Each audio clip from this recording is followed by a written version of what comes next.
Well, hello, everybody, and welcome to another episode of Jim and Rob Over-Analyze Movies. We've got a great show, a deep dive twofer, so we should get right into it.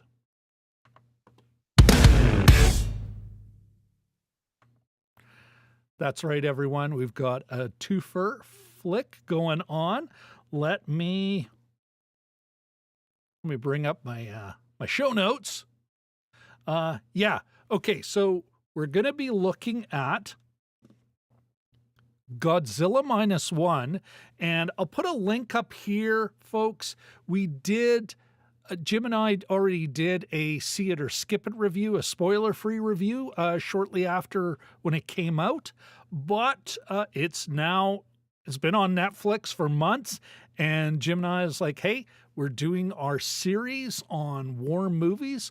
We've already done a couple of flicks of movies from the perspective of women and then of children. And now we're going to kind of wrap it up with two films about war and post-war from the perspective of men. We are going to Japan again. The first time we're going to Japan. But it's also important, I think it's important to look at this, especially considering that it's a couple of days after December 6th, the dark anniversary of that miserable murdering those women at École Polytechnique in Montreal, and also considered one of the casualties another young man who was so overwhelmed with guilt and shame for not defending these women that he, unalived himself in the parlance of social media now. The other film we're going to be looking at is a 1962 Japanese film, Harakiri. And this, Jim and I are hoping that we can kind of have an interesting contrast because they're both movies that I think are dealing with Japan's male identity after World War II. Although one is set in 1630 Edo, Japan, early in the years of the shogunate, whereas obviously Godzilla -1 is literally in a few years after World War II. But now with that rather lengthy preamble, it is time for to bring on my co-host with the most, the man, the myth, the legend, my borscht bro, Mr. Jim Chiboyko. How are you doing, my friend? Good. Just raring to go. We haven't done one in a couple weeks, so you're absolutely right. There's my cue. I watched Harakiri, and boy, it was good. So I was like cracking to talk about it with someone. It really quite a. I'm totally into Kobayashi now, or going to be, I think. But looking forward to it. Yeah, no, this is Jim. We're gonna have a great show tonight. I do want to note we have in the chat the man, the myth, the legend. Sorry, let's get this right. Jelly Duck. Hey, Jelly Duck, JD. Good to see you, man. Our man in Kuwait City. Hope you're doing well, you're healthy, and enjoying life, and still live streaming. It's been a while since I've been on one of I've found one of his live streams and chimed in for a bit. I've actually been, Jim, I have been busy. Yeah, doing podcasts and stuff, making other people's podcasts, doing voiceovers, and whatnot.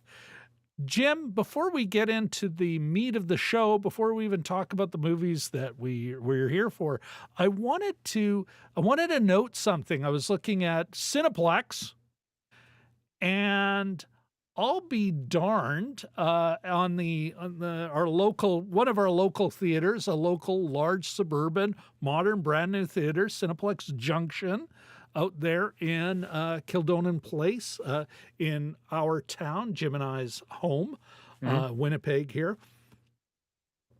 They've got 6 or 7 screens, I believe, there. It's one of those more modern movie palaces. Only 4 movies. And like half the screens were taken up with Moana. Mm-hmm. I gotta admit, I'm whoopsie. Looks like I've zoomed you out somehow. Uh-oh. You know what? We're once again using a new system, and oh my goodness. Well, that's going to be a big pain in the you know what. We'll fix it in post. Like I do anything in post. It's all Rob. Like 7 hours of cleaning out mouth sounds and. There we go. There we go. Apparently, a double click will do the job. Anyway, Jim, I'm wondering, is that really? Of course, it's a sign of things to come. But what are those? What are those signs? What's your take on that? Yeah, I think it's a pretty crowded December. I think it's sort of back weighted, in these years of recovery for the theaters after COVID. I think, it's really feast or Crowded famine. in what way? Well, they've got all these, they're trying to fit in these end of year, Gladiator and Wicked and Moana 2. And I think Sonic the Hedgehog, they're expecting big money from.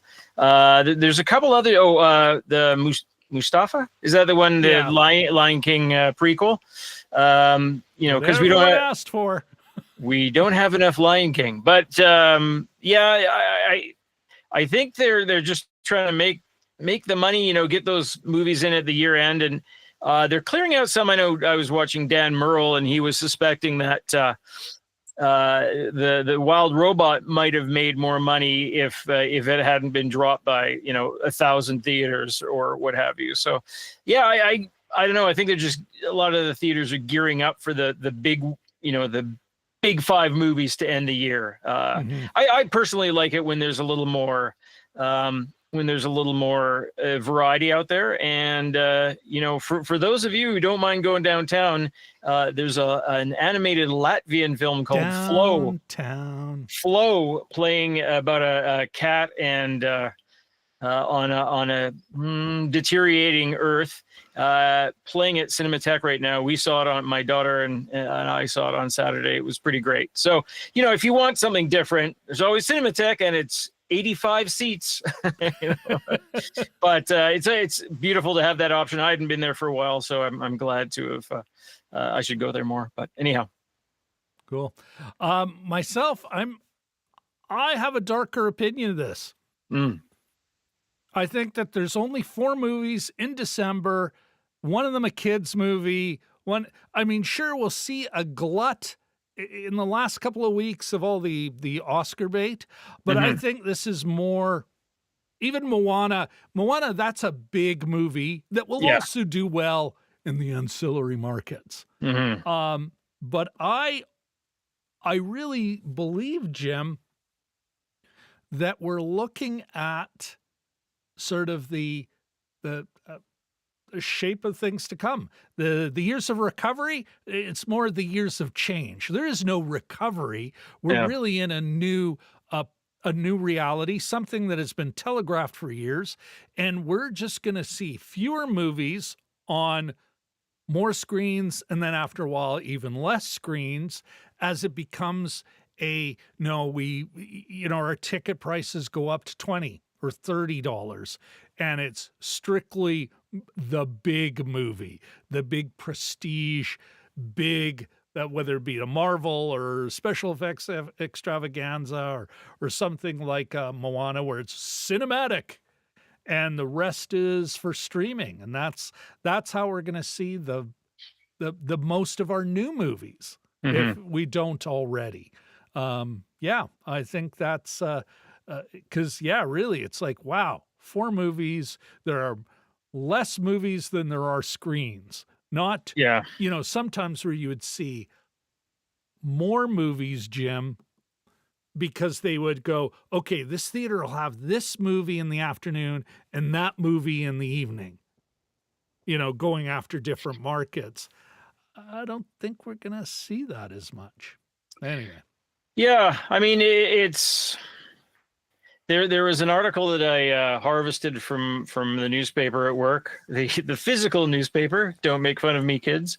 And I haven't read it yet, but the gist of it was the death of the casual movie goer, and I think it was it was in our Winnipeg Free Press, but I think it was a reprint from the LA Times. So I'll check that out and get back to you, or even shoot you a copy there, and go from there. But I mean, a lot of these movies, I think they're expecting big things from but we're not having this sort of the weird, there's Nosferatu coming out on Christmas, evidently. But we have like small things this time last year, or pretty things rather. And it seems kind of homogenous. What the hell was it? I remember the movie. Yeah. Like I read, like deeply. Yeah, It's such a great movie, and I remember the things. I can even picture the poster. I remember how to end it. Jesus, but that title. I don't know. Maybe Jelly Duck, when the latency kicks in, he can tell us. Speaking of which, Poor things. Sorry, Poor Things. There we go. Jelly Duck 100. Apparently, he's already moved to a new house with his family, and. Has invited us for Christmas? What? No, he has not. When is Ramadan? I don't know. Ooh. But sorry, I cut you off. What were you saying? No. It's new house. New house. Can't stream. Apparently, doesn't have a decent enough PC anymore. What? No. It's kind of a bummer. Well. Yeah. Jelly Duck, good to see you. Keep us up to date on that once you're back online. Maybe that's why, Jim, I haven't seen him online lately. Oh, yeah. Ooh. All right. Let's keep the oh, you say next year. Let's keep the machine moving. Sure. Jim, why don't let's talk about, we already did our see it or skip it for Godzilla. So why don't we kind of reverse things? Why don't you give us your kind of spoiler-free take on Harakiri? Is it a see it or is it a skip it for you? Oh, this is something else. This is Unforgiven for the samurai class, about 30 years before Unforgiven came out. Great movie. See it as soon as you. Well, I don't want to be too dramatic, but you have to see this. It's awesome. I couldn't agree more. And I think this is of our series. This is the first where it's like this. We've got 2 winners tonight. 2 must-see flicks. See it. Godzilla, yes. This one, yes. I think they're both great compliments to each other. They are saying different things, but they're both. And yeah, you're right. Like it's got Western vibes, like showdown, but you're not going, oh, this is just a clone of. Yeah. So, no way. It's very much like even some of its moodier things. It's a beautiful piece of cinema. Cinema. Yeah. Yeah, and we'll discuss it later, but it's a big middle finger to the samurai poser, sort of all that Bushido. Yeah. All that, Jim, all that Bushido. Whoopsie. Yeah. No, it's a big FU to I'd say most other samurai movies. Like it's amazing that anything got made after it, but thousands were. But it's pretty impressive. Yeah. All right, Jim, I think we've kind of we both agree. I think you'd agree with me. Godzilla, see it. That's your opinion hasn't changed since we No, no. last talked about it. Did you rewatch it recently? Yeah. Yeah. I watched them back to back actually last weekend. So. Yeah, I watched mine recently, actually in the last couple of weeks, again, and I gotta admit, I'm like, I have more appreciation for Godzilla than I did when I first raved about it. So Mhm. I am excited, Jim, to jump into the spoiler zone. And Jim, why don't we go back to our usual order, the more recent film first, and give us your more spoilerful take on this film Mm. as a story, as art, and perhaps as an entertainment. Yeah. No, good point.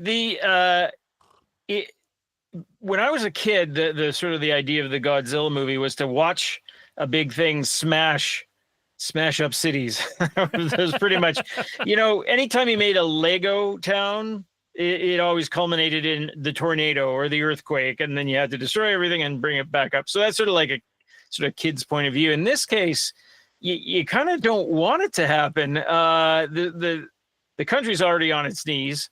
Our hero moves back to his old neighborhood, and it's a mess. People are barely surviving. And as the movie progresses, you see them slowly start to get back on their feet over the course of even just a couple of years post-war Japan. And then this happens. And, you can say this is a metaphor for any number of things. I know Fukushima's been brought up, and, the war itself and the reckoning of the war. And then there's all these sort of like everyone's stricken, on the cast. Everyone's like dealing with their trauma.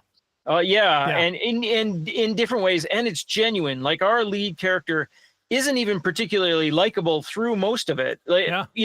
And it's because he's dealing with this, and he's dealing with the shame, and other people start to mellow out as the movie goes on, but he's got to find his place. For those of you who haven't seen it, the shame, of course, the core shame he's dealing with is not just survivor's guilt. Kiyoshi, the lead character, he was a coward. He was not only unwilling as a kamikaze pilot to fulfill his mission. How does he get to the base on the island? It's like, we can't find it. I'm telling you, the check engine light was on. Yeah. I don't know what you want me to do. The check engine light was on. Okay. They told me to bring the plane in if the check engine light was on. I swear it was on. The head mechanic, okay. Well, I wouldn't want the plane exploding or anything. Some of the paint was peeling off the side. I thought, it doesn't look too sharp going into battle. Of course, then even another mechanic there, if memory serves, Jim, was like, listen, what's the point? I mean, this gig's over. Mm-hmm. And then, of course, Godzilla shows up, and even then he can't, he's got his hand on the trigger, but he's unwilling to shoot. All these guys die, and that is the guilt and shame that is owning him for the rest of the film. Sorry, mm-hmm. Jim, I just wanted to, just in case people, they've gotten their spoiler warning. Yeah. But I think it's that little opening sequence is important to set up Kiyoshi. It's a great opening sequence. It draws you right in. The thing that I felt sort of pushed it a little bit more is that his neighbor seemed to know his business. Like, weren't you supposed to be a kamikaze pilot? What are you doing alive? Because you lived means we lost the war, exactly. Which is a ridiculous premise. Blames him for the death of her family and his.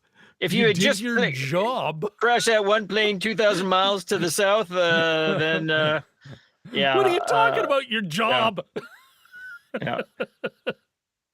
Okay, Jim, as a story, just from a storytelling perspective, because there's a lot of meaning to unpack here, but as a, hey, once again, Google letting me know that I'm zooming it's out. willing fuck me over. There's no lock on that setting. Apparently there It zooms out. isn't. You know what? Let's I want to see what Luke let's you know what, Jim? Let's check the Luke cam. Tester. But I was going into Toshi's station to pick up some power converters. Well, Jim, I don't know what that does for me, what it does for either of us. But let's get back to Godzilla. Sure. Thanks for nothing, Luke. Yeah, as a story, I got to admit, upon rewatching, you know, sometimes you really enjoyed the movie the first night, then you rewatch it, and you're like, oh, this got some holes here, and ugh. Well, it was a nice night at the movies the first time around. I didn't see that again. This wasn't it for me. How about you? Oh, good. Yeah, no, I mean, if anything, you have to buy into it. Like, there's no way I could truck this up to my mom and say, hey, let's watch this, and I'm sure you'll totally get into it. Like, you do have to accept the fact that there's this goofy looking monster that's sort of, and it looks, it kind of looks silly. And you start, if you get too much into the weeds, you're like, there's no way that it could hold its weight and not collapse underneath the, and how much would it have to eat to get that big? And, all the logic things. Once you start asking those, you're just like asking for trouble. So you get away from that, just enjoy the movie. But yeah, I know this was good. And then I read, and I don't know if we touched upon this the first time, that it was made for like $15 to $20 million or something crazy like that.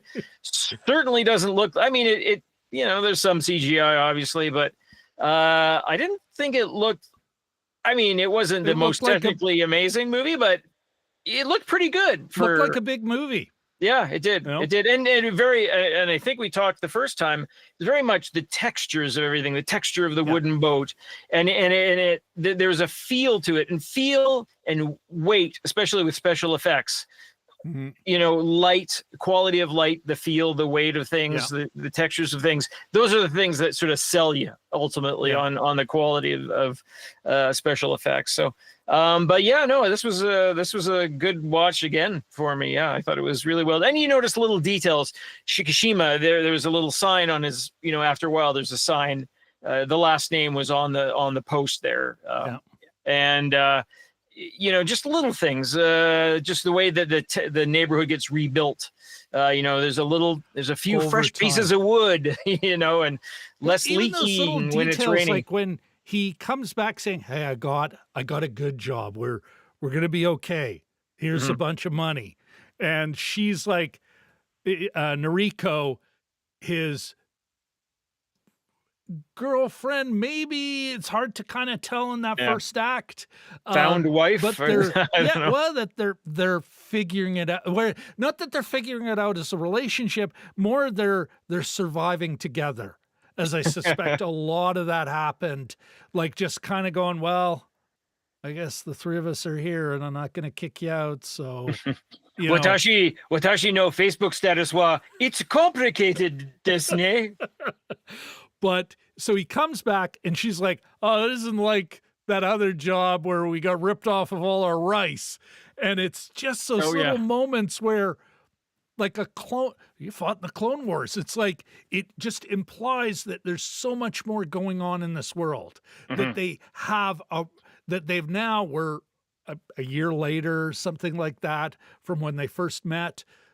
Shortly after he got home, when he was in a soup line, and all of a sudden she runs into him, dumps this kid that isn't hers, but she's kind of this foundling, and then all of a sudden you're like, wow, things have happened, and they have a history, and they're trying to rebuild their lives, and they're depending on each other, and Noriko is just an awesome character, the driver of change in his life. She didn't show up, probably still be in the same soup line, and like at every key moment, Noriko is the one going, okay, I got to make a move here. Just a great character. speaking of which, which is good because she comes across as a lot of times when you're watching something Japanese, you don't have to have those typical kind of strong women kind of characteristics, because she comes across as kind of meek, actually, just in her daily how she presents herself, but in reality she seems to know what she's doing, and she's a survivor, right? She's a survivor. So no, Noriko, easily my favorite character, Jim. I think there's something about her in this film. Like, again, she's the driver of change. She may present not a meek. I kind of want to push back on that. I don't, but gentle. Like she comes across as if she was a North American character, it'd be presented differently, I think. Yeah. But she's also the one who, at no time does she have a problem saying, well, again, later on, she's not playing this weird little Japanese housefrau. She is, the first one is like, oh, this isn't like that time we got scammed out of our rice. The one is like, I can't believe you just sat there waiting for me. When were you going to get up? When they first met. Yeah.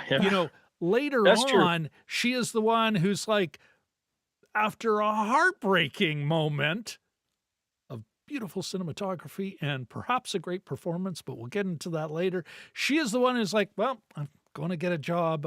I got to go. My life has to move on. If you're not ready, well, somebody's got to do something, right? And I think that is what makes her character a level above. Like, yeah, there is nothing meek about her.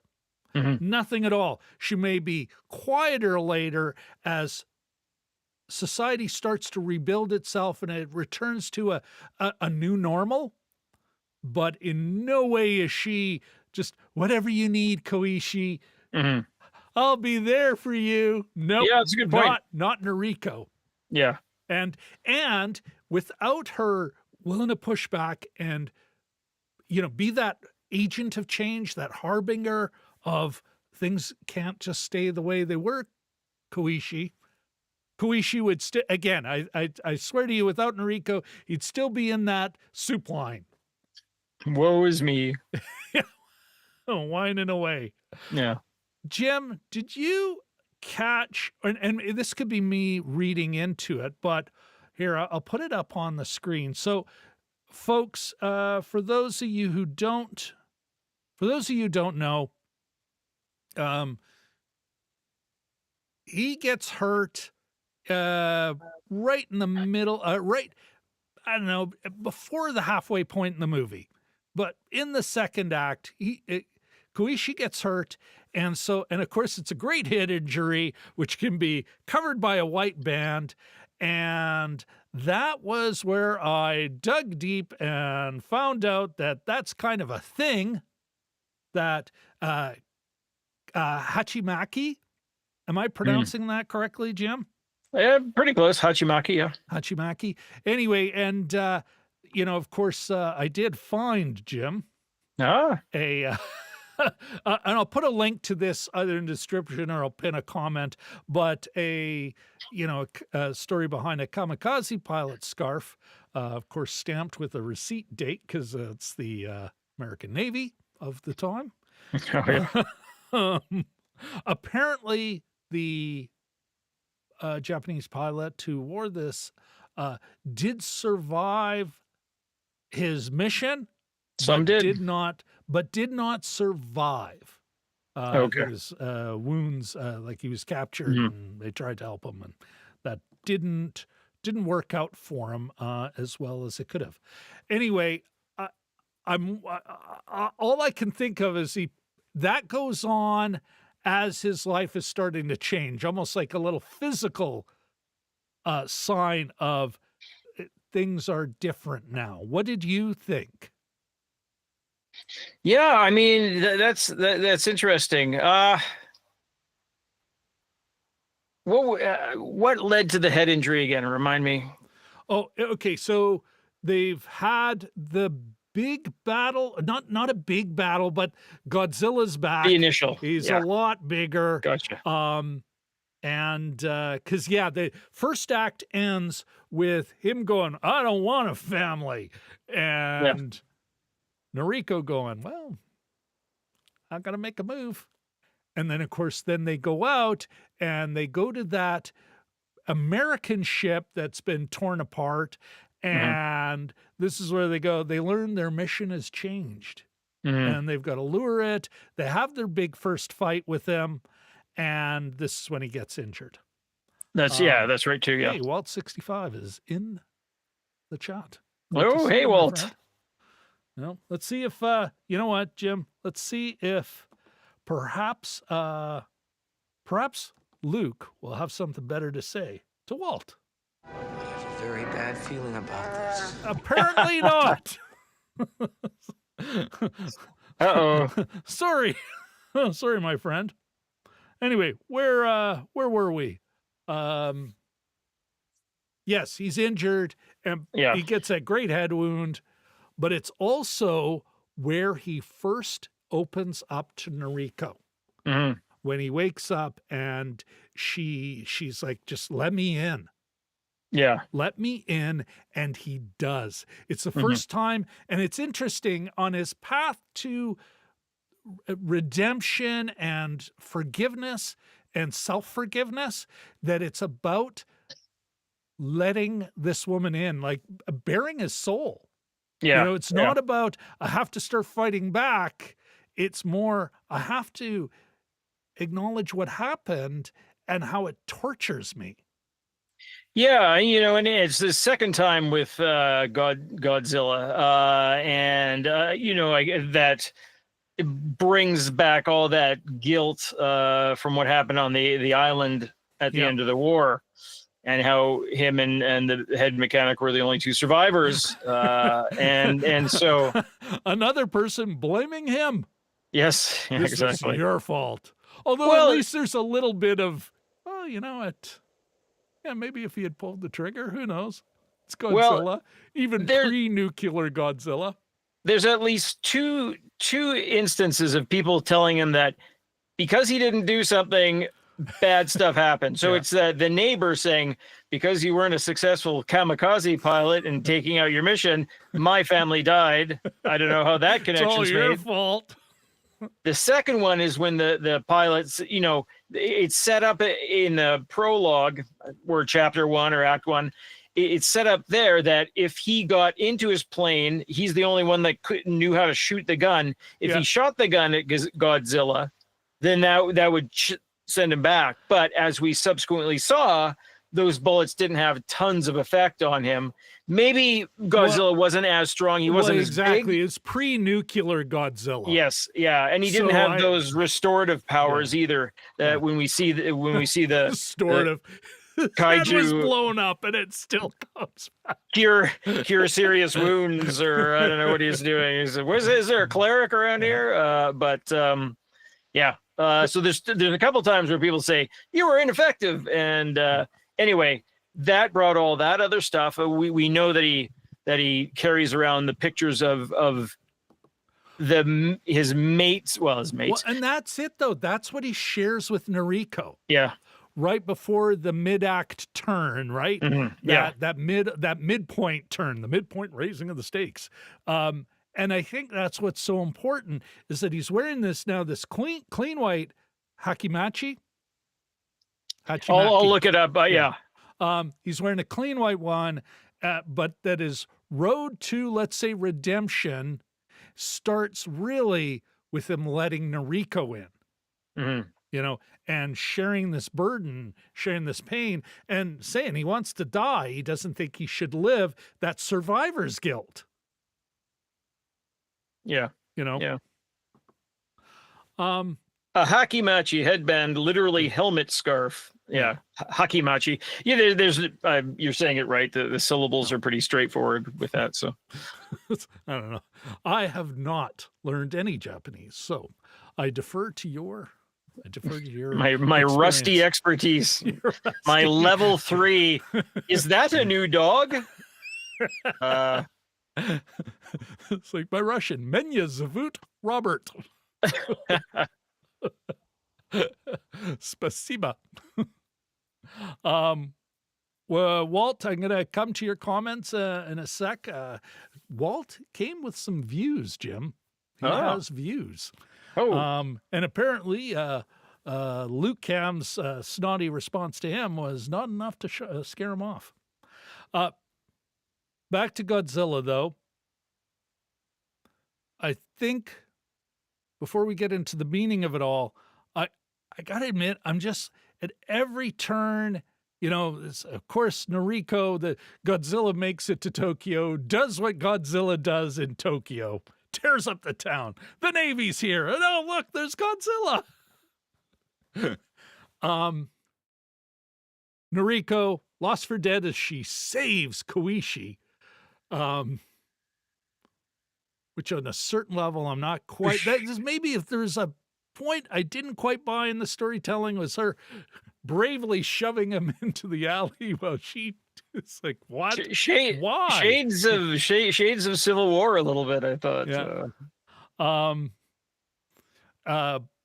But at least in Civil War, it totally made sense. Here I was like, no, oh, well, you know, what the hell? Small bit of, and then the movie, because just great pacing, great storytelling. Yeah. And you totally get it because he's now coming out of his, he's now on his path to redemption, now on his path to manhood. And this woman who's only been this positive agent of change and who sacrifices herself for him. Now he's like, I will get you, Godzilla. And then there's the second after the second act. How are they going to deal with this thing that's out to destroy? You know, there's an interesting the little brave men of the Tokyo Electric Company come to help us. And the Hamasachi balloon concern, right. or whatever it's called, I can't remember. But there's a kind of a neat little sort of Seiko's here. There's a little bit of parallelism there after, you know, Godzilla's sort of dispatched with half the town and Noriko gets, you know, sort of blown away. You know, Godzilla lets out and then our hero down on the street, you know, he has his own scream. I would have liked to have seen it from Godzilla's point of view. It might be kind of funny, but yeah, they each have some sort of guttural thumbnail, which will be coming out. Yes, this one's a bit, probably my magnum opus of thumbnails. Okay. It's taken a bit of time. Oh yes, yeah. Well, as magnum opuses do, but yeah. So it's just kind of a neat. Of course, they show it from his, you know, our hero's point of view, which makes it seem, you know, louder. But you know, to Godzilla it would be like a, you know, mosquito or something. But yeah, there's that. There's another irony too that I noticed in that whole sequence, in that destroying of Tokyo sequence. Was it Shibuya? I think was the neighborhood. There's a beautiful sort of a curved building. It turns out to be like the Nippon Theater. I remember looking it up last year, and yeah, beautiful building. And so Godzilla destroys it, and I think the reporters that are watching from the roof, the Great Theater, blah blah blah, they're reporting the destruction.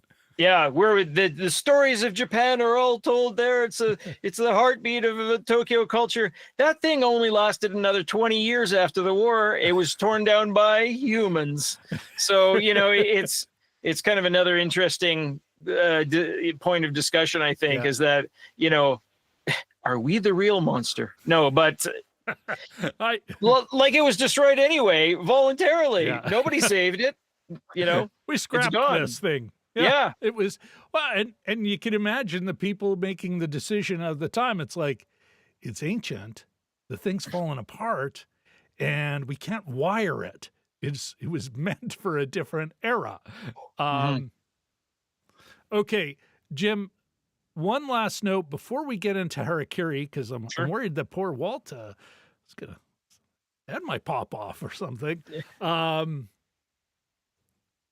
What did you think?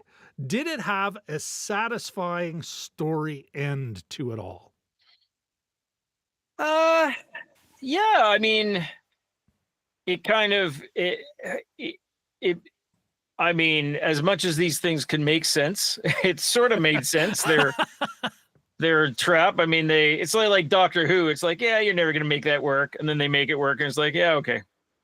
I just cloned myself and sent me myself backwards through the time machine and whatever, So I mean, I found it engaging, and they brought in that new plane, that sort of rare plane that was cool Which for is all a the real thing. For all the prop heads out there, and yeah, no, it was just that was a kind of a lot going on. The ending where it's like, oh, keeping in mind that the spoiler alert is on. Oh, Noriko's still alive. I mean, it was emotionally great, but you're the more critical part of you is like, it's about a giant atomic lizard. Yeah, exactly. This movie is unrealistic. Lizard, Jim. Let's keep that in mind. No, from a story perspective, like, I mean, I think I felt it in the theater when we first saw it. Even more now, it's like, listen, I'm telling you, if Noriko doesn't make it, I'm going to start throwing stuff around. Watch out. Watch out, 17-year-old movie usher. Yeah. Tone-wise, she had to. Tone-wise, he had to live. Like in a different movie, he would die a warrior's sacrifice. But one of the main overt themes is about living, about living, about choosing life. That is one of his main choices. And even that he is, worthy of, that he makes himself worthy of that even the head mechanic, was apparently living on the street or something for some reason. He is like, no, you gotta live. You gotta live. Oh yeah. That one more thing I need to tell you about, then it cuts away. Yeah. Like, what did he tell him? Oh, look, a parachute works. Yeah, exactly. I think that that's why that it is emotionally satisfying, because everything's set up. Sure, it's like a Star Wars. It's a Star Wars-esque ending, of this great battle, and oh my goodness, he does it. They're even saluting the monster, and I want to ask about myths in a little bit, but yeah, I think it's just a really, really well told story with great characters. Even the crew, they're a little, let's say, more two-dimensional, or than say Noriko, or even the neighbor woman, who I think gets a little more time, and we see her change. But really the ship crew with the scientist and the old sea dog and the young man who's like, I want to be in war, and they're all, no, you. Get your head out of your. Yeah, with all their. The other thing too is all their different acting styles is so that the three members of the crew, because you have the one guy that's virtually a kabuki actor. Yeah. Shigashima Daro. Well, with a sort of like super intense, and then the casual, professor, and then the young, emotive young guy is like youth, right? Yeah, three different acting styles. Yeah. Speaking of which, let me ask you this question. And then we'll move into Harakiri. Do you think, Jim, we've talked about this before, one of the benefits of watching foreign film is as actors, we don't know any of them. But that means we don't know their tricks. And I think this is something I had mentioned to you earlier. We had talked about this. I have been, let's make sure I get this in the oh, there we are. Understanding Comics by Scott McCloud. Yeah, there we are. In it, he talks about what we as readers bring to a comic and how our imaginations are doing a lot of the work. But I'm even kind of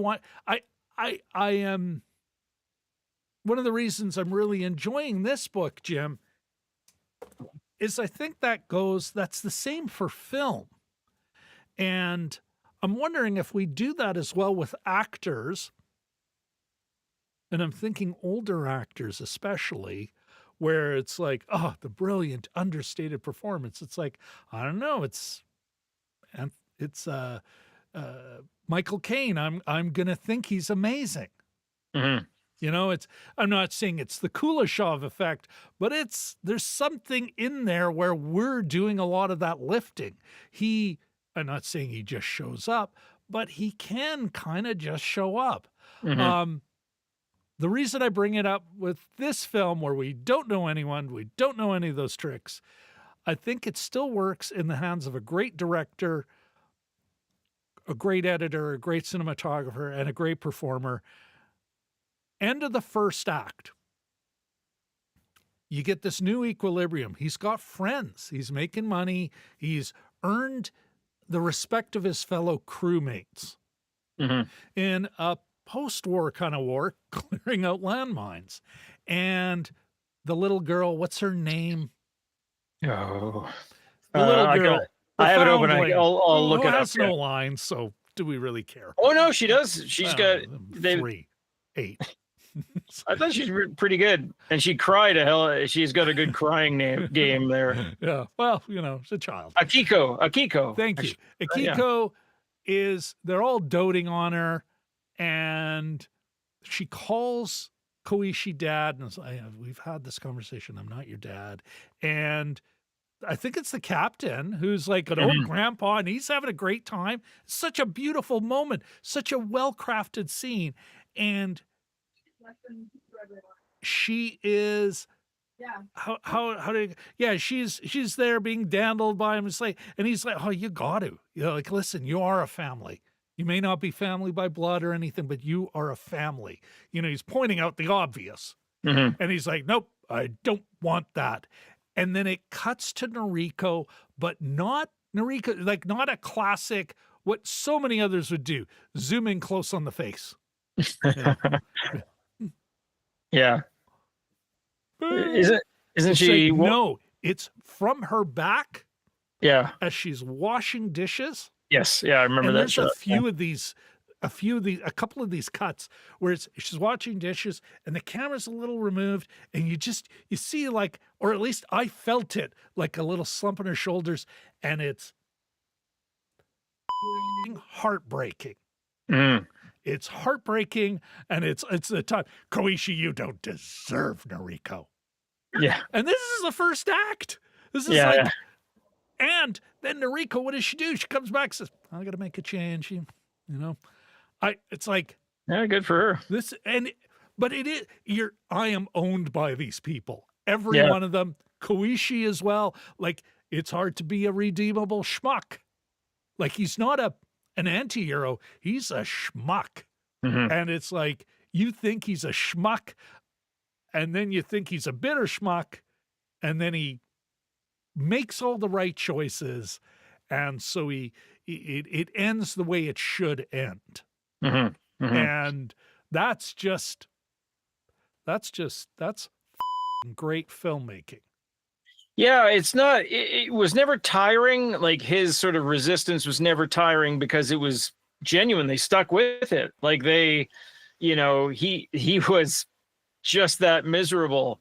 And and just because he's the sort of the young one, appearances, you see these two grizzled guys on the mining boat crew and the young guys, and you think that they would be kind of the ones with issues, but it's him that has the issues, right? But they carry it right through, and they were good for committing to the bit. Totally committing to the bit. Yeah. Jim, let's move to Harakiri now, and then we'll kind of try and tie everything together in about the competing or the conflicting or the contrasting meanings of these films. Sure. But I think we'll start with some of let me see if I can adjust my glasses. Going to the eye doctor soon. I have to deal with this, but I want to look at Here, let's take a look at our good friend Walt 65's comments here. I was just looking at them. Yeah. Yeah. And he's I'm assuming you're talking about Walt when you're talking about going after the Bushido mindset and toxic masculinity. I think we see a bit of that in this film and definitely in Harakiri. But is the amazing scene of the neighbor lady. This is your fault. You didn't do your job. Is any word if the recently announced sequel is waiting for an Americanized version of -1 with an AI recreation of Raymond Burr getting involved? Smartass. And if we've heard any word of the recently announced sequel will also be in a historic setting, which really set -1 apart brilliantly. You know what, Jim? I couldn't agree more. That post-war, like right after, I think is genius. Yeah. You know, there was a really weird series on Netflix with our guy. What's the Canadian actor, and it was just about post-war Berlin. And these things are all the actors Emil happen. Hirsch or Taylor Kish. Taylor Kish. Yeah. And it was nasty. There were serial killers. There's all kinds of stuff going on. But I kind of dug that chaos, and I thought, why aren't more of these movies set in post-war? I believe The Third Man is after the war, isn't it? Yeah. But it's not The Big Lift. It's not with Montgomery Clift and no. But there's so many the post-war setting is sort of glorious for chaos, and I'm surprised that there isn't more made out of that. But anyway, I think some of it is well, you know what? I'm gonna put a pin in that. Let's talk about Harakiri now. Folks, just to catch you up, again, Jim and I already said this. You really gotta see this flick.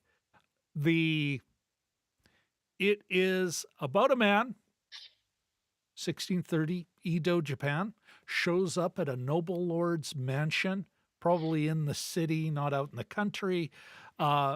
And he is saying, listen, I'm a Ronin. My lord was condemned, and our house was, by the shogun's edict. My house disappeared, and I lost my livelihood, and I've been living a hard scrabble life, and I'm done being poor. I'm of the samurai class. I deserve a noble death, and so I want to kill myself. Of course, lots of Ronin running around at this time. And it's, the noble, this house and the Lord's advisors are like, oh, this is another guy just trying to see if he could get a job or get some money just to be sent away. We'll deal with him like we did the last one. And that really kind of sets the story. We find out how they dealt with the last one. It was terrible. And how this guy says, well, I don't know that guy. Of course, he knows that guy and why he's really there. Jim, tell us, of course, correct me if I got any of that wrong, but tell us what you thought of this flick. Yeah, no, it was it's very dark and very, it takes its time. I don't want to say it's slow. There's virtually no music. The music that comes in isn't comforting, and it doesn't whisk you from scene to scene. It's almost punishing. It's sort of percussive, like those sharp flute notes. You do that a lot in Japanese cinema, or the sort of like sudden percussion. Yeah. And it's never sort of setting the scene like nice summer day, but it's just, it does feel like maybe not a time of peace, but you almost feel a post-war kind of environment. Like the cities are not super populated. The homes seem kind of empty. There's a lot more space. and fewer people in them. They use the interiors really well too. But basically, yeah, it's just these sort of, and I guess that maybe speaks to the pointlessness of some of these guys that have identified as military types all their lives, and all of a sudden they're making umbrellas, which is literally what our hero is doing. With his little home business. doing. Yeah, his daughter and folding up the, drying the sheets on the side. Oh, that's right. Yes. Sorry. Yeah. Well, he was doing a bit of that, but I don't think it was very lucrative. Yeah, and then then things transpire, and he approaches the house himself, asks to commit harakiri, and he's going to. We see it in his face. He tells us as much. I came here to die. I came here to die, but do I have anything else going on? And it just leads you in. Then he starts telling stories, and you think, "Uh-oh, he's setting a trap." And it's interesting how this guy, this humble guy, hard scrabble life, and how over the course of the film, how we see the pressure. Like first, is it Saito? I think tells the first story, and he says, "Well, let me tell you more," and how they treated a previous supplicant, house guest, guest, how well they treated the deluxe. Hosting the deluxe hospitality that poor bastard got, and how it dawns on him, oh, this guy is, because he names a few people who were involved in the previous samurai's horrible death. We can say that we're in the spoiler zone. Yeah, I unlike Godzilla, which is action. It is an action movie. It's a monster movie. This is about conversation and tension and that potential for violence. Like it's overhangs, but it's more about, okay, how are we getting reeled in here? This is, it came out in 1962. It's the same time Kurosawa was making films that are about telling stories. Another time of films, Japanese films that were dealing with post-war, but a lot closer to it. The Godzilla -1. This is I don't think the director's parents would really remember. They would have been very small children at the end of World War II. They would have remembered stories, but definitely not. What the heck is that guy's name? Sorry, let me. The director, Takashi Yamazaki. Yes, Yamazaki. Yeah. Not a child, but he's 60 years old, born in 1964. So yeah, he has no. He was born 2 years after Harakiri was made. Yeah. Definitely coming at that from a different perspective, let's say. Yeah. Sorry, was there a question? I thought there was. Oh. I may have been leading up to one. Okay. And I don't have one. That's okay. Well, again, Jim, what did you think of the movie? Yeah, I mean, you set up a lot of stuff. That's it. I'm like, okay, that's great. Sure. What do you think of the movie? It was, I bought it all. It was fresh. It was about halfway through, or not even, like about half an hour in. As fresh as a movie that's older than we are. Yeah. But about 30 minutes in, there's one shot, I think an interior, and we're looking over the shoulder of one of the characters. And I just thought, oh, this is good. This is nicely shot, nicely handled. The way that the way that the story is told, the information comes out very strategically, but not in a cheaty way, No. And it was just super engaging. And I have to, the lead of it is Tetsuya Nakadai, who, by the way, is still alive. and was working until a couple of years ago. Like he's in his 90s, but the voices of the actors, whether it's Saito, who's the sort of the like a major representative domo, representative of the House of counselor E was his title. Yes. And then our guy himself, our lead character himself, what is it? Harbor Cloud, I think, is his translated name, and he explains it for us in the movie. But it just super engaging, super well shot. It felt interesting, and it's basically a samurai movie that, as we mentioned before, just is like F you to the other samurai movies. It does. It's like, yeah, most of this is BS. And the main character, you kind of can tell he's dangerous because they offer him different clothes. He's like, nope.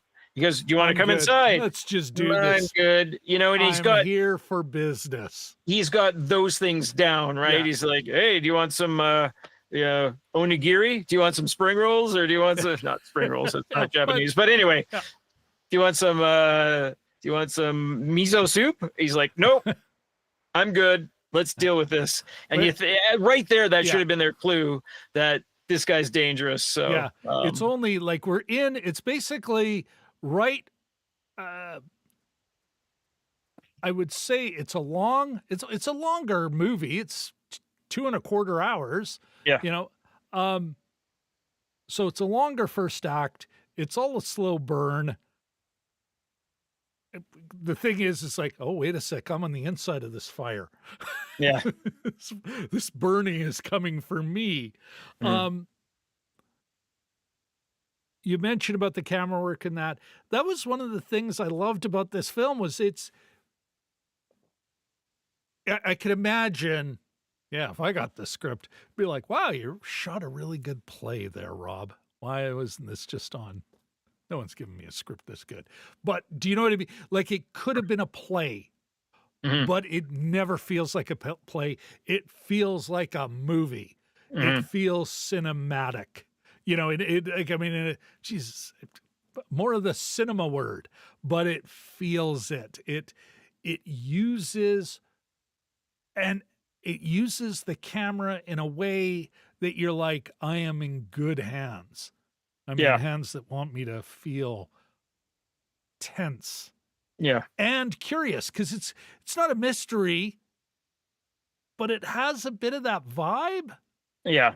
What's the motive here, I think, is the main thing. What's really going on? Why done it? Yeah, no, I was a little bit of a getting off topic here, but I was watching a little bit of football. I had the football on, and often when a team loses, they say, well, they lost all three elements. They lost offensively, the defense, and the special teams. Sort of saying that these are the three ways in which the team failed.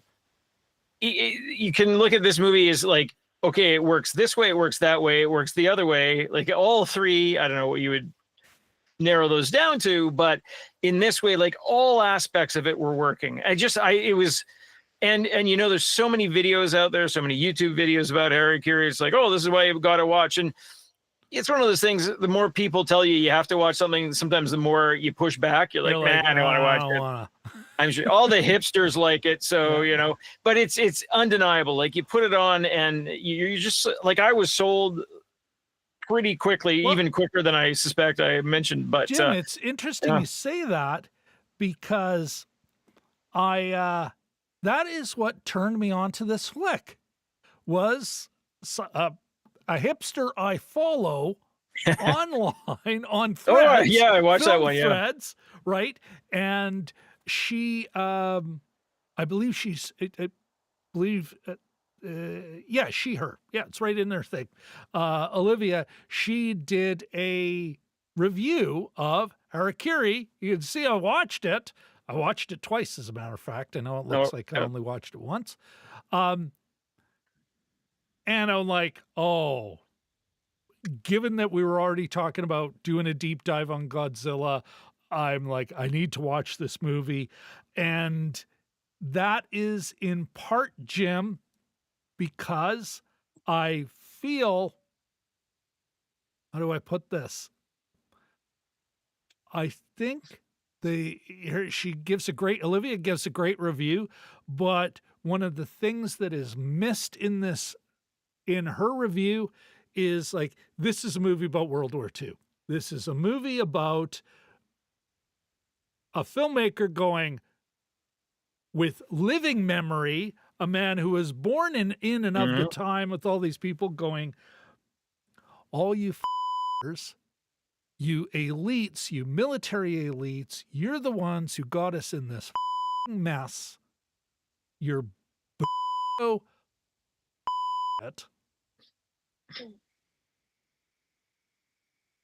you all have no honor. It's all crap. I don't think he's saying something about samurai. He is saying something about, Jim, something about the militarists who had been running the show for decades. And a lot of them, much like some German war criminals who somehow got out of jail, got a pension.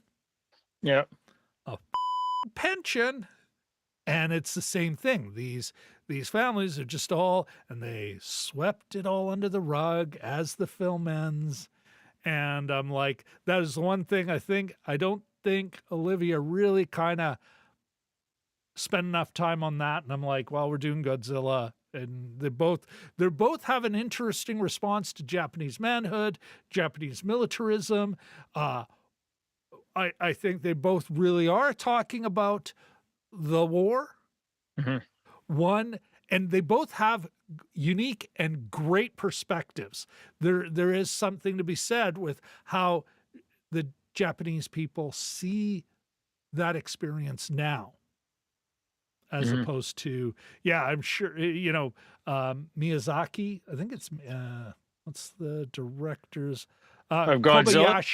Kobayashi, how he is looking at, he would not be, and here's the Tokyo Electric, there's not a critique or an acknowledgement of that corporate world that that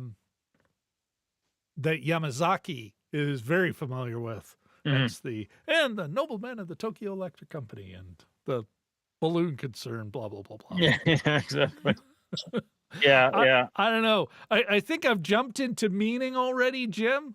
Yeah. I mean, there's not enough superlatives I can lay on Harakiri as a film, just as I'm like, I already just spent an hour talking about how wonderful Godzilla is a story. It's a different story. It's a different tone. It also ends the way I think it should, and that's in a whole bunch of death.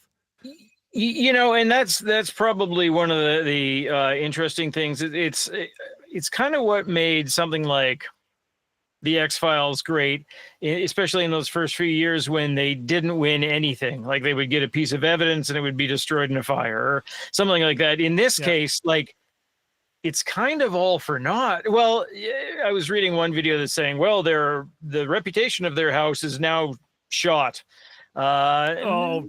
Maybe, but there's still that. I mean, we don't know that at this point. There's still that effort. The janitor throws the top knot into the garbage, and everyone will know. Saito, nothing happens to the great Saito who ran into another room for cover, so who was very good too. I quite enjoyed his performance.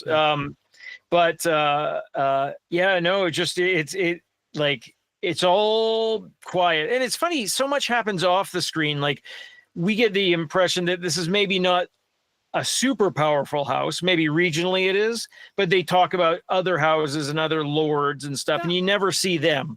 This is just sort of the tail end, how it interacts with, Ronin that come to their gate. So maybe they're a regional power or something like that. But well, I think they're all like, once the shogunate, the shogunate had been in place for a number of years now. And I think this is, everything's consolidated into the new normal. Maybe kind of fresh. There's still a lot of these guys wandering around, but they eventually die off, right? Yeah. The samurai as a class just keeps losing power, influence, and members over the years, right? Until near the before the Meiji Restoration and that big reform movement, and where all this Bushido shit, started to be popularized late on, and it's what helped justify the military adventures under Hirohito's rule. In China and the greater co-prosperity sphere. This is not to take anything away from the United States and all the other Western imperial powers and no, this is our stuff. What? Yeah. Yeah. So like you can imagine them sort of say, by the way, we need a Japanese version of Birth of a Nation. Yeah. Like just to sort of shuffle things along a little bit. But like this isn't, but you kind of, and that's the way, that's the lens I am, Jim. That's the lens I'm using when I look at this film. Because it's so close. It's so clear. Even the moment what is the first image we see of the film? It's an empty suit. It's an empty armored suit. It's the thing they all worship, but there's nothing in it. it's fearsome. It's fearsome looking, but yeah. There's nobody in it. Yeah. It's an empty suit. All these guys, and it's all that empty suit rhetoric and another kind of thing of all these men posturing. They're all posturing in the worst way, making this boy do a terrible thing to himself as they all pat themselves on the back. What men they are, how they still have their honor. Well, and they were horrible when they dropped the body off too. I mean, they were laughing and they threw the sword down and that kind of thing. And it's not that it was. I mean, if you can apply it today, certain kinds of where the cruelty is the point. I mean, that's what this has become. And if you're looking at a lot of today's politics where the cruelty is the point, it's. I mean. Still fresh, right? It makes it kind of fresh. So well, and I think that's what Harakiri is critiquing and how they got away with it. And he's saying, "We remember, we all know, that their reputation is shot." It's like no, everybody. I think it's calling it out through this. Let's say not a metaphor, but it's analogous. It's like you say all history. We've said it before on the channel. History movies are not about what was happened in the past. It's about the now. 1962 Japan going through, still working its way through post-war. 17 years, yeah. Yeah. His parents would have been, actually, he would have had memories of war, the director. Kobayashi. Whereas Godzilla, that's got a different view of this. And I don't know, Jim, like I as good as Godzilla is, I think Harakiri is more subversive. It's got more bite. I think so, yeah. It's a weird, it's almost, it verges on satire. Whereas Godzilla, I mean, it's still like to make him a kamikaze who was unwilling to go through with it to establish his cowardice credentials and then just add Godzilla. They couldn't have done something else like, it's like, no, it's almost like, we just didn't have enough bravery. The leaders were bad. They sucked. We needed to, because like, how does he defeat how do the Japanese people defeat the monster? Yes, there's a few senior military types are around, but it's mostly, you know what, we'll do it ourselves. Yeah. You know, The it's like, working class. Yeah. yeah. Well, and Yeah. that's interesting. You know, I'm glad you mentioned that, Jim. Oh, there we The go. social nutrition checklist. Almost forgot. Almost forgot. Harakiri, it's definitely it's not, it has no working class perspective. You know, it's about well, the samurai class falling on hard times. You know. Certainly didn't pass the Bechdel test. Being one woman in it, I think. Yeah. Was it union made? I don't know. Can't give it a mark. I have no clue. Maybe, probably. I don't know. Certainly wouldn't have gotten a reframe stamp. Even if it was made in the United States. Now let's go over to Godzilla. Also would not have gotten a reframe stamp, even if it was American, because it's all a bunch of guys. Another film, Jim, I don't know if it was union made. Didn't pass the Bechdel test, but boy, it came close. Like, and great women characters.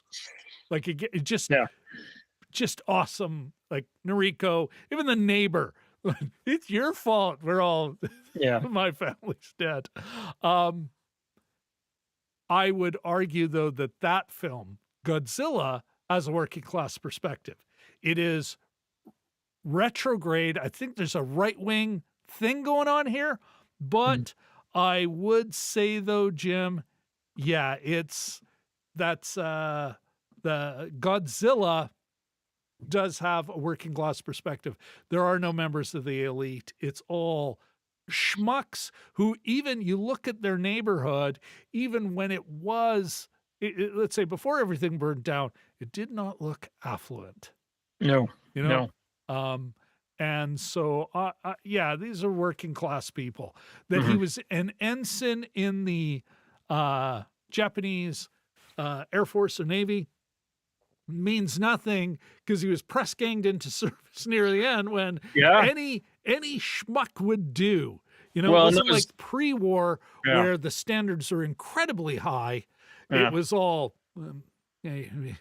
can't believe we haven't put you in the meat grinder already. The kamikaze training too was not very intricate. Like, it was pretty much get up, get down. But there's actually, quick aside, it's not called the Kamikaze Museum. It's called like Museum for Peace, but there's one in our old prefecture in a place called Chiran. When you lived there, when we lived there, and we went, we went, and we learned the stories that there were people that survived, even if they did successfully, you know, like got thrown or whatever, and they actually got a bunch of Korean young men to go, and they forced them to do it too, which was yikes. But back to Harakiri, it's like, you're all full of shit. Not a surprise. One quick, and I sort of have a tiny bit of a theory about Godzilla, was that part of their the end mission when they're cornering the monster and they're working together.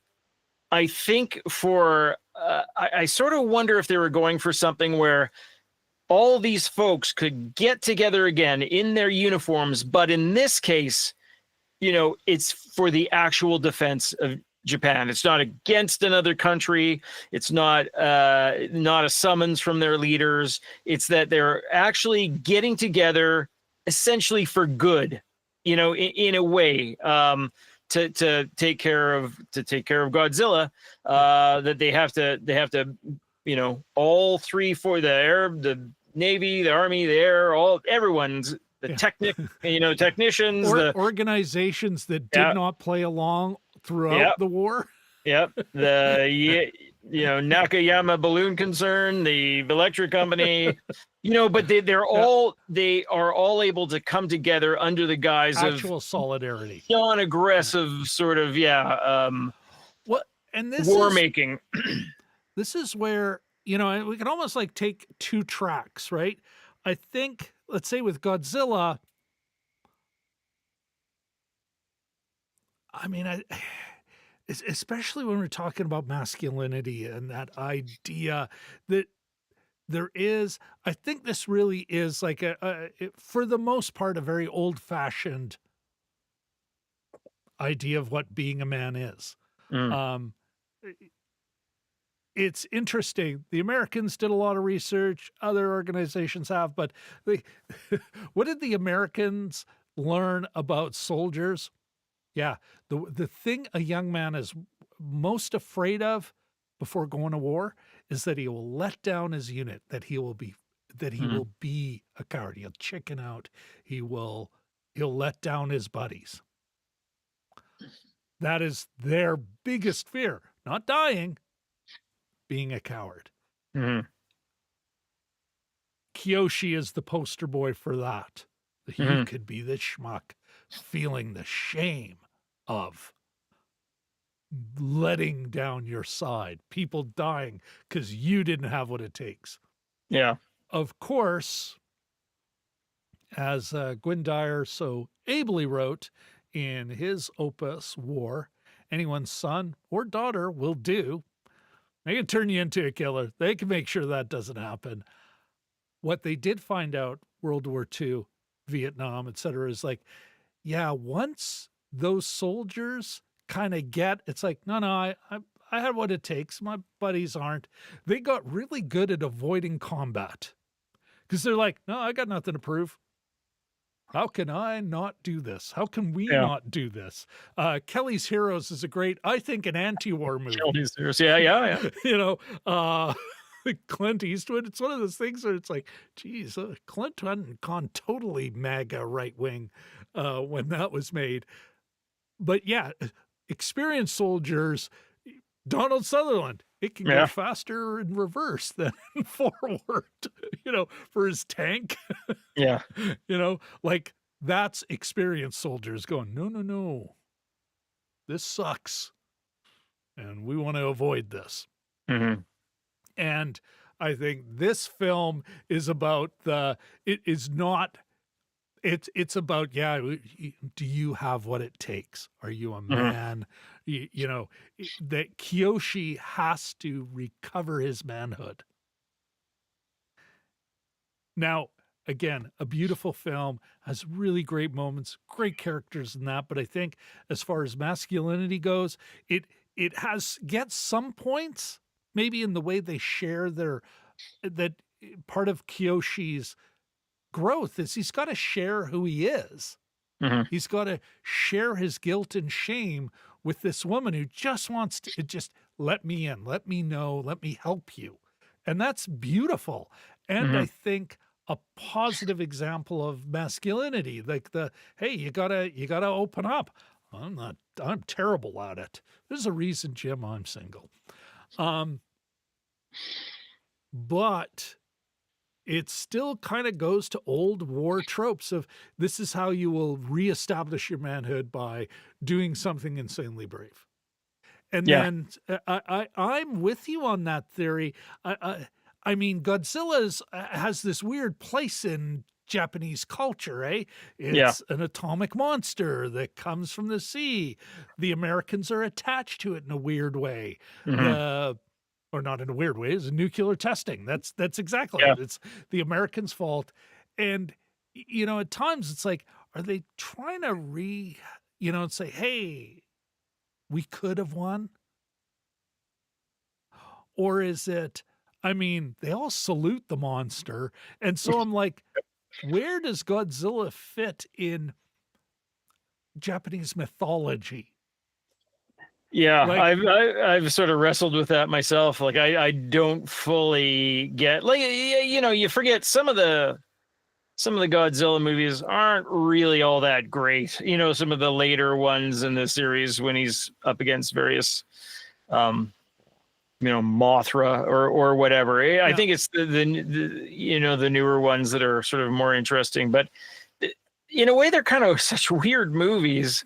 I quite liked them as a kid, and you can't deny the concept of having a big dinosaur tear up man-made things is kind of cool, but as he's sitting there with a train in his mouth, the boxcar, the Yeah. cars are like there's a big piece of licorice or something. But yeah, it is an odd one, isn't it? It's sort of like a lot of science fiction is very critical of humanity. It's kind of a self-punishing kind of thing. And in this way, it's like we're giving ourselves heck, or the writers are the conscience, the voice of conscience for humanity is giving ourselves as a race heck, for the things that we pulled and things like that. So that's in there too. That kind of is there, that almost like a societal shame. Mhm. We lost.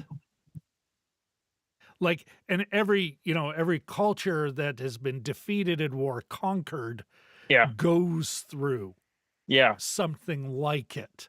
Yeah, and it's a combination of that, and also, should we be playing with this nuclear stuff? Like it's kind of like it's all wrapped up in a big green-skinned package. That midpoint where he takes out Tokyo, with the atomic blast, we see a mushroom cloud, right?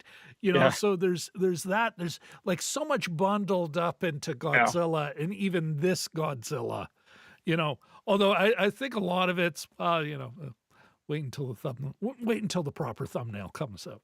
Okay.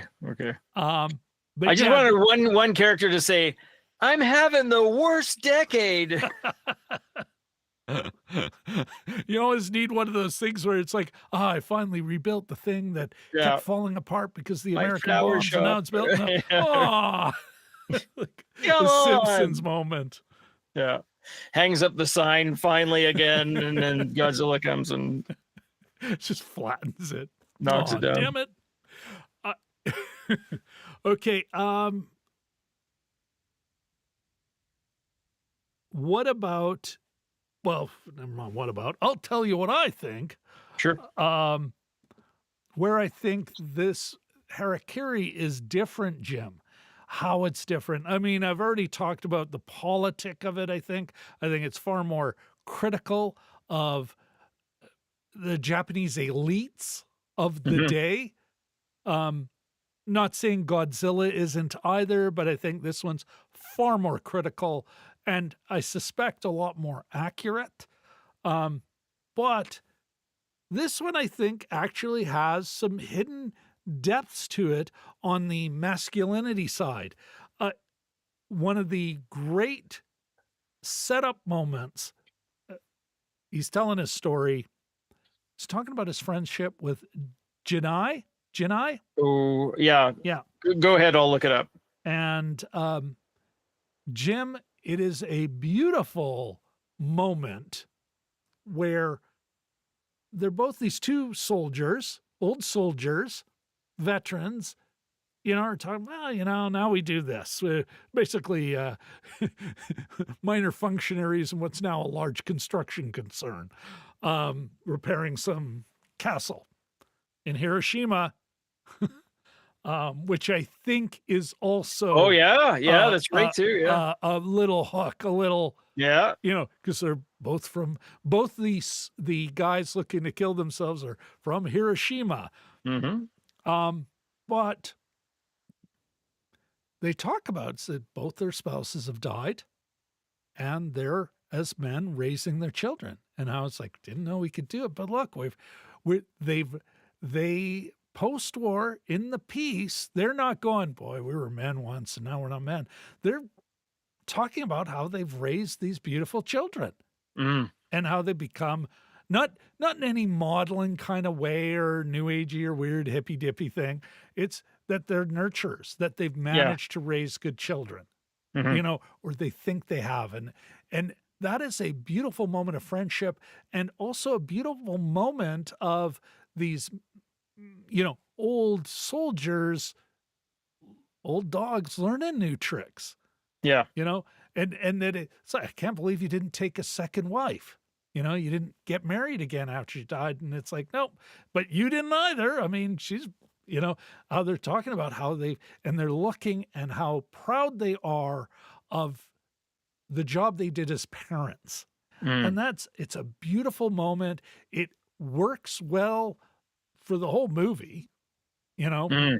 Um, And they themselves are And- pretty close, Yeah. you know. that this intimate moment of friendship, Yeah. you know, To the and- point where one, you know, commits Harakiri to precede his buddy, you know.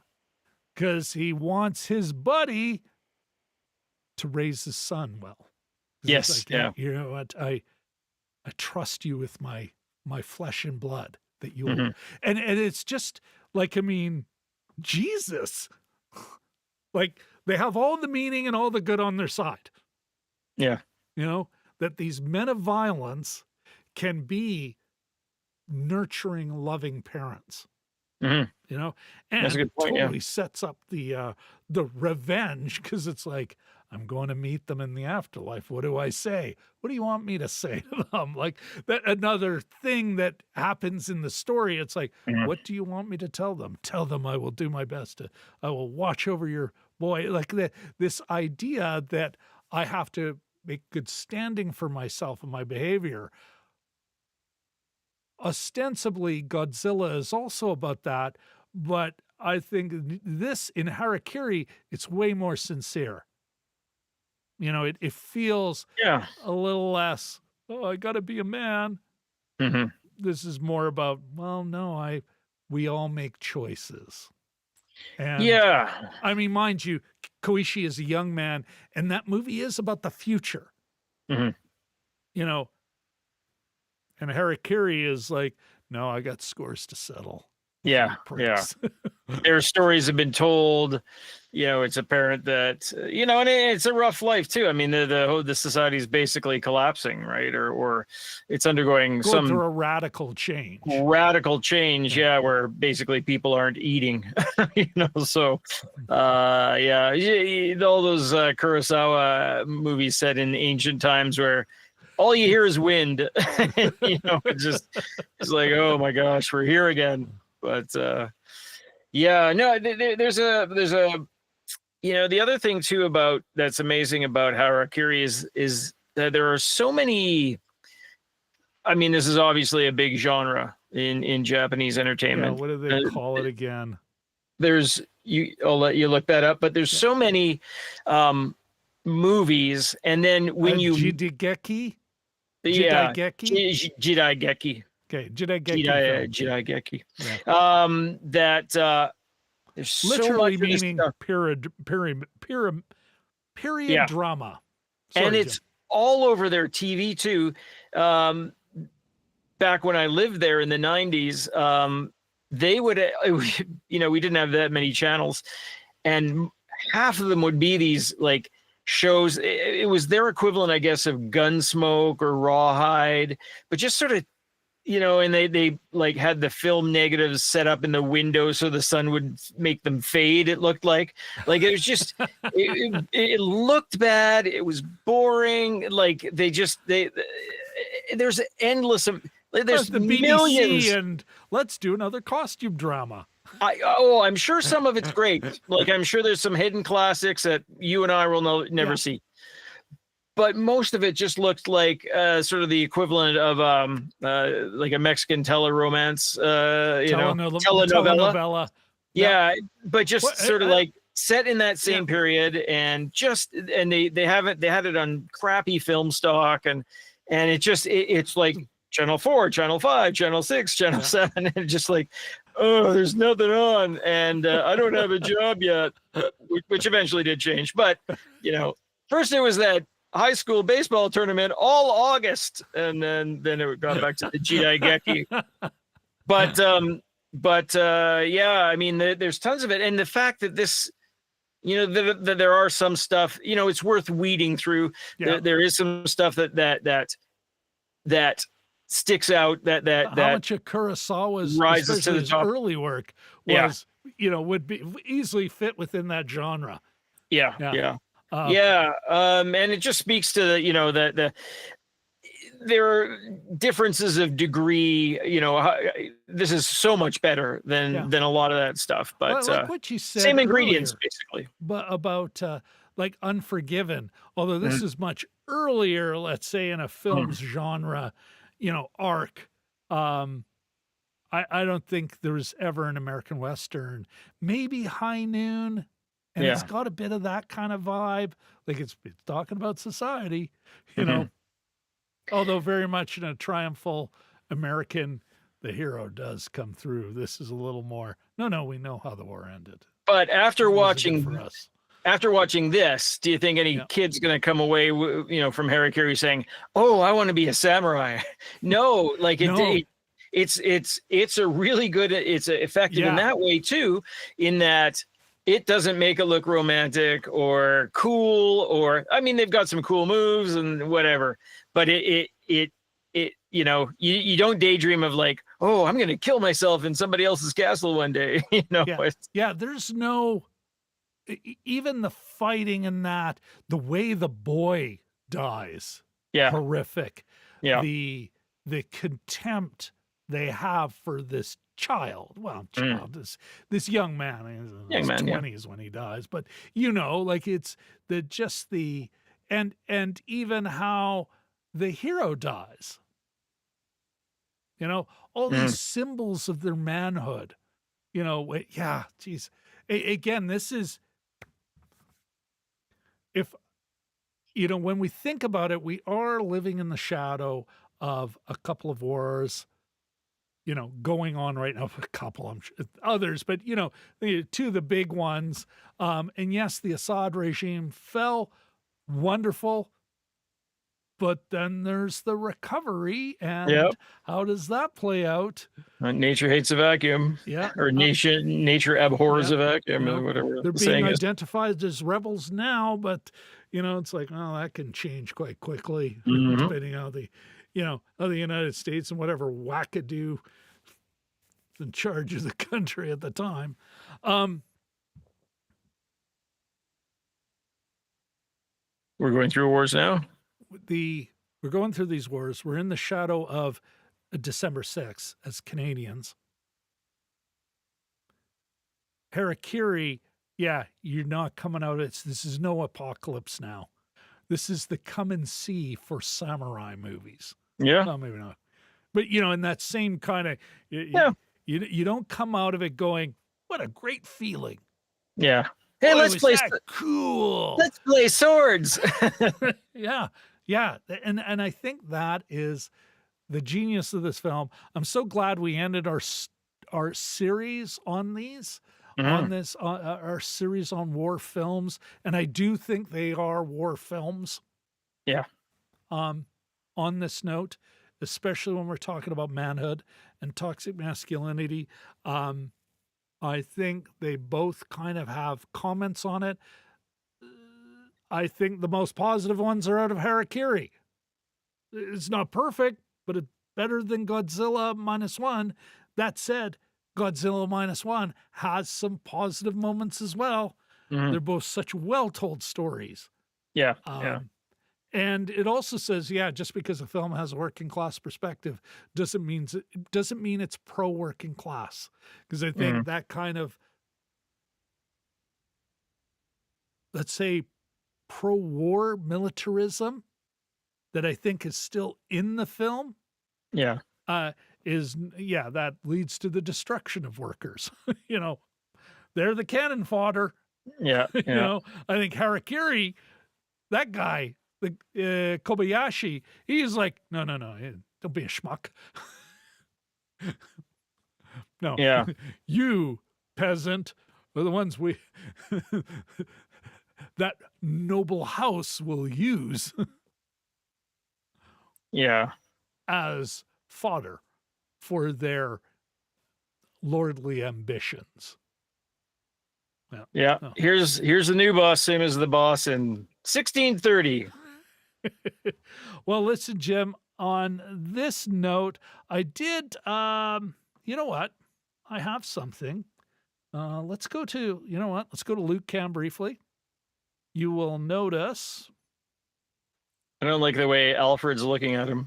Yeah, he's eyeing up my my sparkling water here.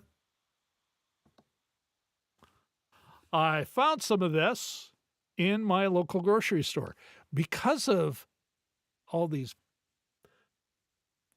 wars.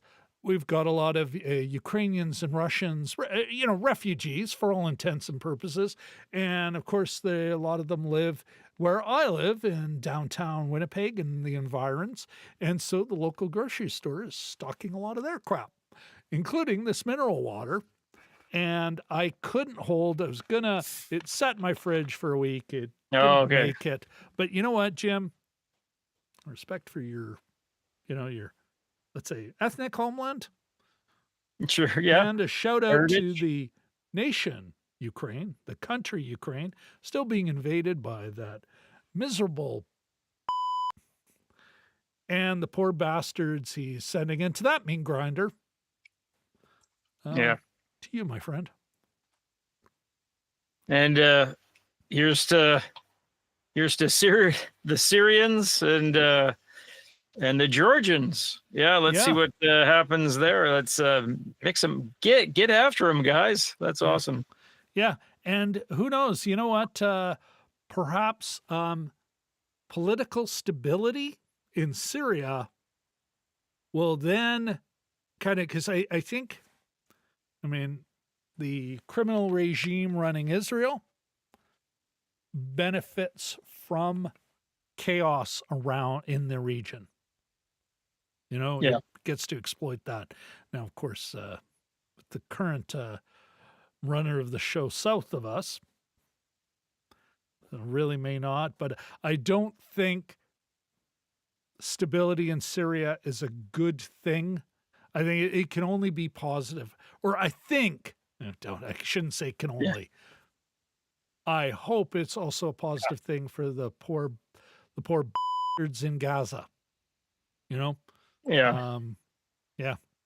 And on that wonderful note, we're closing, folks, our series on war this year, and maybe I don't know what we're going to do next year. There are still some great films that give non-standard perspectives on war.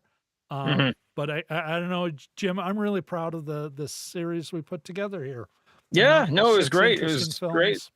Yeah, no, some nice choices there. And super glad to have seen Harakiri.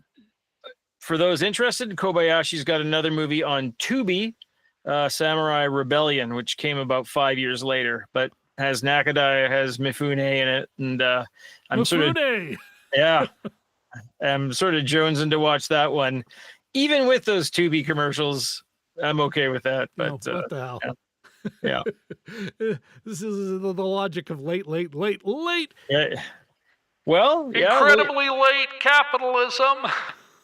Or I thought you were going to say late night TV. Late night TV still had part of the fun of those. Those had commercials too. So all those classics. So yeah. Even late night Godzilla movies on CKND. Oh yeah. All right, everybody. Thank you all very much. Whoopsie. Well, never mind that. Thank you all very much for coming out. Good night, everybody. Good night. They look like Elton John glasses. Good night.